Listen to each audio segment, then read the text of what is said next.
Hello and welcome to Alan History Nerd. Today I'm going to look at bipartisanship. This is a really important aspect of the US government system and relates very strongly to the US Constitution. This is part of my playlist looking at US government and politics, and it's also part of my broader playlist looking at the whole of A-level politics, in which I'm aiming to cover all the key aspects. Bipartisanship is when the two main parties work together to ensure that government operates. By working together, deadlock can be avoided, and in theory, this should mean that the will of the majority of the people is met. It's not mentioned in the Constitution directly, however, it has developed as a key aspect of how the Constitution and the system itself works. And when it is absent, it is one of the key reasons or key factors that means that the system doesn't work. Separation of powers mean that cooperation between the two parties are essential. The current situation is not unusual, where what we have is a president from one side and the House of Representatives controlled by another. So we have a Republican president at the moment I'm speaking under President Trump, and we have the House of Representatives is dominated by the Democrats, whilst the Senate is dominated again by the Republicans, who have a majority there. So the Republicans can't just bring in what they want, because the chances are that anything very partisan will be shut down by the Democrats in the House of Representatives. So there has to be a bipartisan approach. The finding of compromise between the competing parties should, as I said, in theory mean that you've got a bill and action that would receive widespread support. And in this, we should be looking at compromise politics leading to a solution that is acceptable to all, rather than partisan politics where the result is only acceptable to one side. Whether this is achieved consistently in America is another matter. Now, this is seen as one of the Founding Fathers' worst fears. John Adams actually believed the division of American politics into two great parties that are highly partisan. He said it should be dreaded as the greatest political evil. So I hope he hasn't been following American politics recently. So when the two political parties are far apart and highly partisan, and the control of the presidency and the House and the Senate are split between them, then we have Adams' nightmare scenario, and that's exactly what we have now in 2020, because the Democrats and the Republicans have both shifted and there is a huge gaping hole in the middle, and things are incredibly partisan. So anything Trump says is attacked by the Democrats, and anything any Democrat says is attacked by Trump. And so this idea of bipartisan working seems a long way away at the moment. So Trump tends to clash very much with the Democrats, who control the House of Representatives, in particular with the leader in the House, Nancy Pelosi, and they really couldn't be on worse terms. And this is shown by all the impeachment, or the name calling, particularly by Trump. And this is a really good example of divided government. Now, this division is not helpful. Divided government has become the norm in America. In the years 1969 to 2016, which is 48 years, there were 35.5 years of divided government. This is when one party controls the executive, the presidency, and the other party controls at least one of the two houses of Congress. In 24 of those years, both houses have been controlled by the opposite party to the president. In only 12.5 years did the same party have the presidency and a majority in both houses. The Republican Party held this position in the years 2016 to 2018, but then lost the House of Representatives in the midterm elections. Barack Obama enjoyed the position 2009 to 2011, but then again lost the midterm elections. So Trump has been unable to take advantage of the situation, actually. So between 2016 and 2018, he should have been able to do pretty much what he wanted with control of both houses. But we've still had divided government, even though it isn't divided necessarily on party lines, because of the level of opposition there were from many Republicans against some of Trump's policies. meant that he wasn't able to get them through. Now, he still presented this as an issue of divided government and blamed the Democrats for his defeats. But if some of his own party hadn't voted against him, he would have been able to get things through.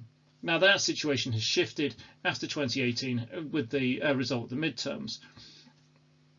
This is a complete switch, actually, the period of 69 to 2016, which has largely actually continued through to now in 2020. But if you look at the years 1921 to 1969, again, a period of 48 years, that's only 10 years of divided government. So what's going to happen going forward? Well, it could be rather interesting. So obviously we have Trump in the White House. Well, that may or may not continue to be the case following the election, which is coming up in November. The Senate currently has a Republican majority with 53 Republican senators. Again, that may well shift in the election in November 2020. The House is controlled by the Democrats, who have 235 of the 435 seats. Again, this may all change. And the division in these three key elements in government are going to be really important in terms of the degree of bipartisanship which will be required going forward.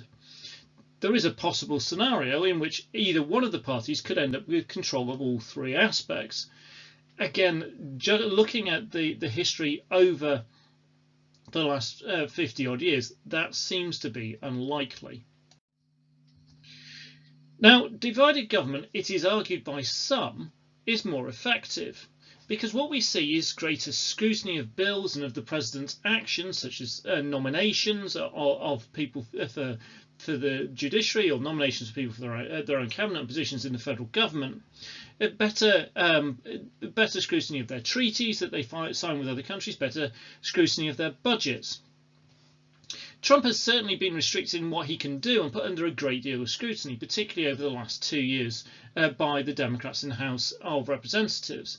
Now, this really strongly contrasts with the position, for example, of Boris Johnson in the UK, who, with a majority of 80, seemingly has a completely free hand and arguably sees very little scrutiny from Parliament.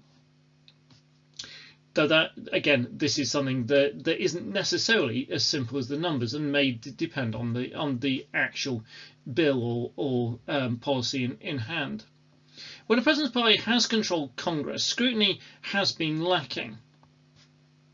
So not since 1935 has a president's treaty been rejected in these circumstances. Only twice in 50 years in these circumstances has Congress overridden a presidential veto. And again, one of the examples that's often given on this is George W. Bush's administration is said to receive very little oversight during the war in Iraq and the war on terror. So we can see this idea that a divided government is more effective because it's better at scrutiny. That doesn't mean more effective as in getting things done, but effective cannot just be a case of government doing what it wants. Effective government could be about proper scrutiny. The counter-argument to this is that divided government is far less effective because when the other party controls Congress, the president is often attacked and blocked, not scrutinised. Again, it depends on what you see as scrutiny, with highly partisan politics. And examples that are often given to point to this are things like impeachment. So we see this with Trump, and we also saw it with Bill Clinton, where politics at that point is very, very partisan, and we see the impeachment being used, or as both Donald Trump would say and Bill Clinton said, misused in an attempt to attack the president's power. We saw the highly conservative Robert Bork's nomination to the Supreme Court under the presidency of Reagan being blocked by a Democrat Senate. We saw Clarence Thomas's nomination in 1991 by Bush passing very, very marginally following accusations of sexual harassment. And again, people at the time said this is partisan. This is the Democrats trying to stop or block this nomination. In this area, like in most, Trump has proven to be highly unusual in terms of the high number of nominations which either have been rejected by the Senate or withdrawn in the face of or realization there's going to be very, very significant opposition. And often knowing they're not going to get the numbers or it's going to be very close, people have chosen to withdraw. And this has happened whilst the Republicans have a majority in the Senate. Again, so maybe this isn't a matter of needing a divided government. This is to do with the strength and the position of the Senate itself.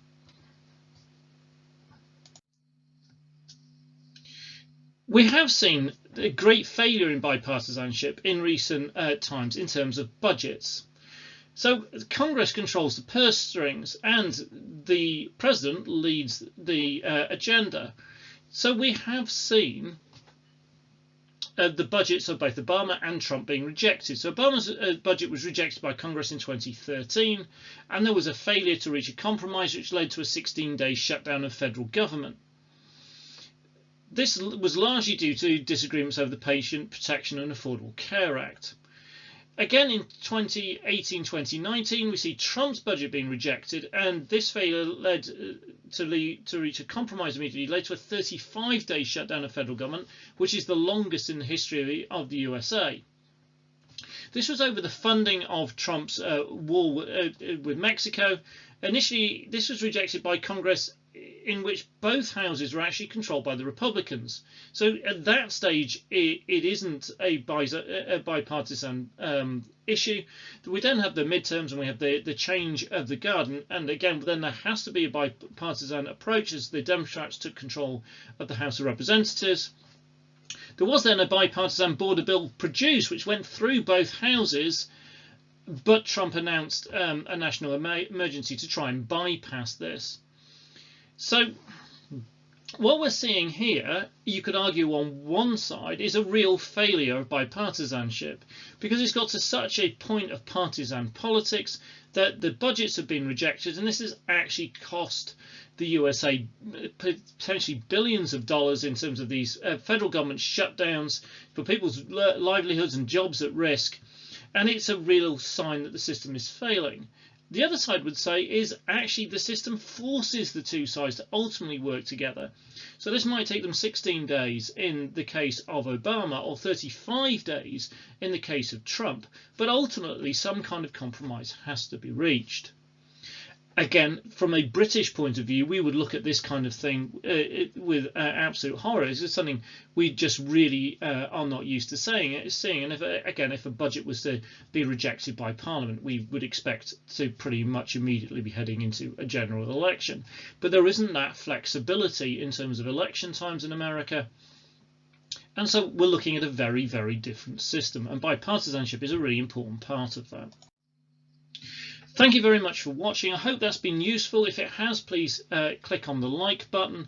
If you've any questions or comments, please leave those below. And if you haven't already done so and you are looking for help with US government and politics, or A-level politics in general, or you're just interested in politics and history, then please subscribe, and I'm hoping we'll get lots more videos which will be helpful for you that either are there already or to come in the future. Thank you very much again for watching.